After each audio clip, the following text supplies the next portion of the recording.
The non-farm payroll employment only up by 49,000, which is a real surprise to a market that expected 105. But here's some interesting numbers. The unemployment rate falls by 0.4 of a percentage point to 6.3% in January. Remember, you had some Fed officials earlier this week saying we would get back to a more full employment kind of number much more quickly than people were thinking, and that seems to be the case with what we've seen here now.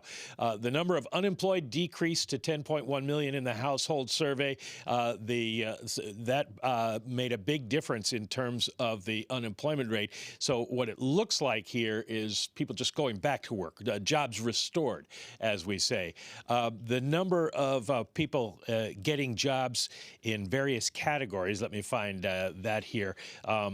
Local government up 49,000, state government 36,000 in education. So you just heard Jim Glassman talking about how education was a big component of all this, and it looks like that's one reason we did see gains this time. The leisure and hospitality section, though, these are the people who lost so many jobs, fell by another 61,000. The December number was revised down to negative 536,000. So an enormous number of job losses in that category. Retail lost 38,000 jobs. This was the area where people thought we might have a big gain because of the people who get hired for holidays and get laid off in January. Doesn't seem to have happened. There were some 120,000 people added to payrolls on retailers for December, and in this case, they only lost 38,000 of them. Transportation and warehousing, this is all the people who were added to FedEx and UPS.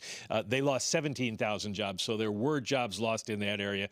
Manufacturing down 10,000, construction down 3,000.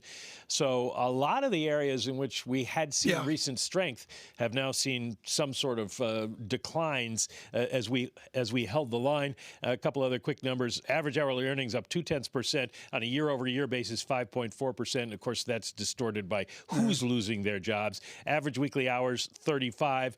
The labor force participation rate actually ticks down to 61.4. So that offsets a little bit of that jobless rate drop during the month. John, the two-year yield even comes in a little bit. What do you see? I see an equity market that's doing okay still. A dollar that rolls over a little bit, just a little bit weaker, down 0.2%. But I see some tension in the bond market. A little bit of a tug of war at the long end of the curve right now because there are two opposing forces at play here. One, downside surprise, significant downward revisions. That's just going to put the confirmation down in D.C. on a stimulus package that needs to go through quickly. But two, confirms that the hole we've got to climb out of, Tom, is just a little bit bigger, and the pace that we're doing at right now is not good enough. So that little tension at the bond market, at the long end playing out. 1.1549 right now in the 10-year yield. Michael McKee, you're doing a great job. It's so much harder to do this report now than when we had the older procedure pre-Trump. Mike, I want to go to what's going to be the money question today. Obviously, the White House is going to talk up 6.3%. With what our viewers and listeners see out there, how is it possible the unemployment rate could move down to 6.3%? Well, we did see apparently the labor force participation rate drop a little bit and the number of people in the labor force falling back a little bit. Is that hopelessness? Are they dropping out because it's just they've given up?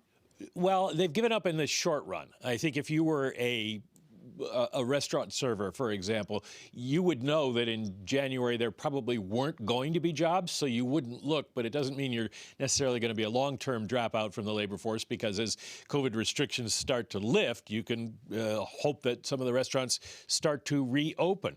Let me point out one thing here. I just did a little bit of math on the non-seasonally adjusted numbers. We lost 133,000 jobs in terms of non-seasonally adjusted. So the seasonals did add to the number of jobs in terms of seasonally adjusted and takes us to just 49,000. So we did get that big gain, but we lost more jobs on a non-seasonally adjusted basis than probably anybody really anticipated. Mike, how does this change the narrative in Washington right now? I don't think it changes it a whole lot. I think what you're going to get is Joe Biden coming out at 11:30 today and saying this proves the need to get aid to the people who aren't working and to help the school districts so they can reopen and more of these people can get jobs. But it's kind of all the debate now moves to the Larry Summers camp, and I mean, whether you want to believe Larry or not, his op-ed today, but it's going to be how you put this together, how you target it, so that you get the most aid to the most people for the least amount of money, and politically get it passed. And that's going to be an interesting task for them to talk about in the National Economic Council and at Treasury and places like that over the next couple days.